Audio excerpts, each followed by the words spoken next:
শ্রীমদ্ ভাগবত গীতা গীতা পঞ্চদশ অধ্যায় পুরুষোত্তম যোগ শ্লোক সংখ্যা 16তম ও 17তম। একজন চূড়ান্ত সর্বোচ্চ ব্যক্তিত্ব রয়েছেন, যিনি অক্ষয় পরমাত্মা। তিনি অপরিবর্তনীয় নিয়ন্ত্রক হিসাবে তিনটি জগতে প্রবেশ করেন এবং সমস্ত জীবকে বাঁচিয়ে রাখেন। দবিমৌ পুরুষৌ লোকে খরশ্চাক্ষর এবচ খর সর্বাণি ভূতানি কুটস্থঃ খর উচ্যতে। খর ও অক্ষর দুই প্রকার জীব রয়েছে।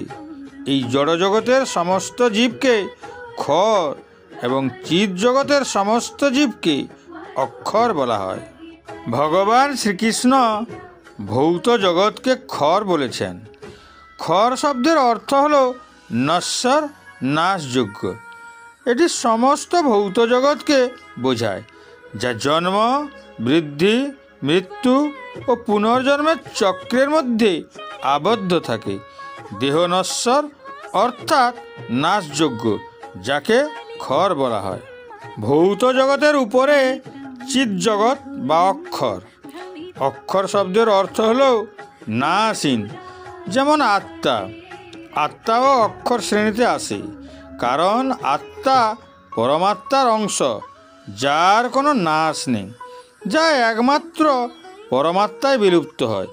আবার স্বর্গলোকে যারা বাস করেন তারা অক্ষর অর্থাৎ অমর, নাশহীন, অবিনাশী। উত্তম পুরুষস্তন্ন পরমাত্মেতু দায়ৃত যো লোকত্রয়মাবিশ্ব বিভর্তব্য ঈশ্বর।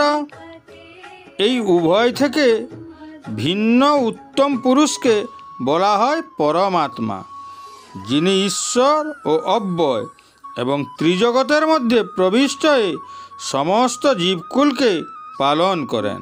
শ্রীকৃষ্ণ বলেছেন, ভৌত জগৎ খর পুরুষ অর্থাৎ নশ্বর, চিৎ জগৎ অক্ষর পুরুষ অর্থাৎ অমর। এই দুই পুরুষের ঊর্ধ্বে যিনি, তিনি সর্বব্যাপী, অব্যয়, তিনি ঈশ্বর। তিনি এই ত্রিজগৎ অর্থাৎ স্বর্গ, মর্ত্য ও পাতাল লোকের সবার মধ্যে বিরাজমান এবং সবার পালনকর্তা। উত্তম পুরুষ বলতে সেই পরম সত্তাকে বোঝানো হয়েছে, যিনি সর্বশক্তিমান, সর্বজ্ঞ এবং সর্বব্যাপী। তিনি ব্রহ্মা, বিষ্ণু এবং মহেশ্বর রূপে প্রকাশিত হন। ব্রহ্মা সৃষ্টিকর্তা, বিষ্ণু পালনকর্তা এবং মহেশ্বর বিনাশকর্তা। পরমাত্মা বলতে সেই পরম আত্মাকে বোঝানো হয়েছে, যিনি জীবের মধ্যে বিরাজ করেন। তিনি জীবের আত্মা, জীবাত্মা। জীবাত্মা পরমাত্মার অংশ। পরমাত্মা ত্রিজগতে সবার মধ্যে অবস্থান করেন, যিনি ব্রহ্মাণ্ডের তিনটি লোককে বিভক্ত করেছেন। তিনি ঈশ্বর, পরমাত্মা। লোকত্রয় বলতে ব্রহ্মাণ্ডের তিনটি লোককে বোঝানো হয়েছে।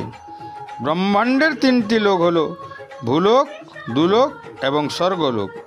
এই তিন লোকে জীবাত্মা রূপে প্রাণ দান করেন এবং সবাইকে পালন করেন।